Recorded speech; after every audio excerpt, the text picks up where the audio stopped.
नमस्कार, मैं राहुल कठेरिया। अभी हाल ही में देश के अलग अलग राज्यों में 7 विधानसभा की सीटों पर उपचुनाव हुआ था।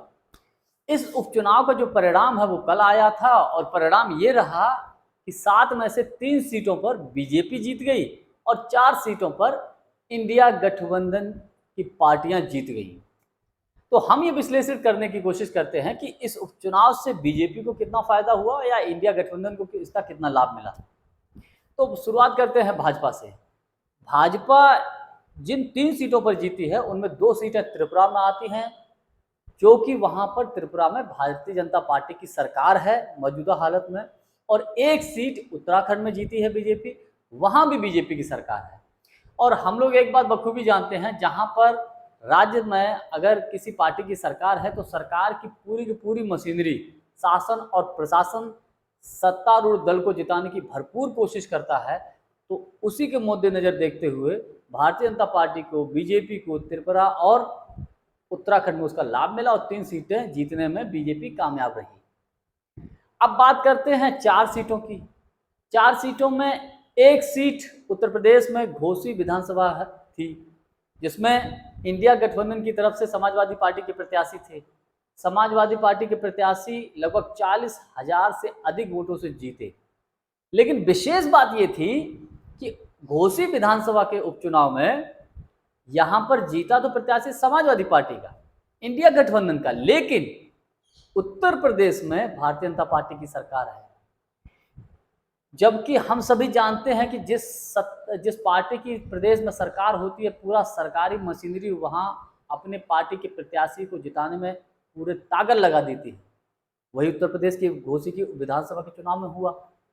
लेकिन इसके उलट इंडिया गठबंधन का प्रत्याशी जीता, यानी कि समाजवादी पार्टी का प्रत्याशी जीता। तो ये जो मैसेज है आने वाले वक्त के लिए ठीक नहीं है बीजेपी के लिए, और इंडिया गठबंधन के लिए शुभ संकेत है। दूसरी सीट की बात करें तो बंगाल में ममता बनर्जी की पार्टी वहां जीत गई, टीएमसी का प्रत्याशी वहां जीत गया है, वहां भी भाजपा हार गई।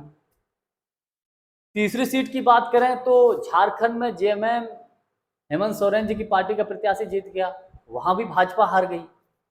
चौथी सीट की बात करें तो केरला में कांग्रेस पार्टी का प्रत्याशी जीता, क्योंकि वहां लेकिन अपोजिट में वाम दल का प्रत्याशी था, वहां कांग्रेस जीत गई।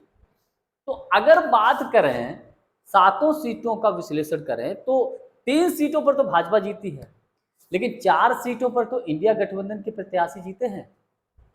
तो अगर विश्लेषण किया जाए तो एक तरीके से इंडिया गठबंधन की जीत हुई है। क्यों? क्योंकि देखिए 4 सीटों पर इंडिया गठबंधन का प्रत्याशी जीता है, 3 सीटों पर ही भाजपा जीती है। जबकि घोसी विधानसभा का जो चुनाव हुआ है यहाँ पर बीजेपी की सरकार है, इसके बावजूद समाजवादी पार्टी या इंडिया गठबंधन का प्रत्याशी जीता है।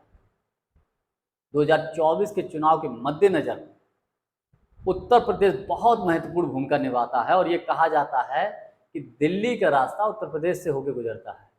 80 लोकसभा की सीटें आती हैं।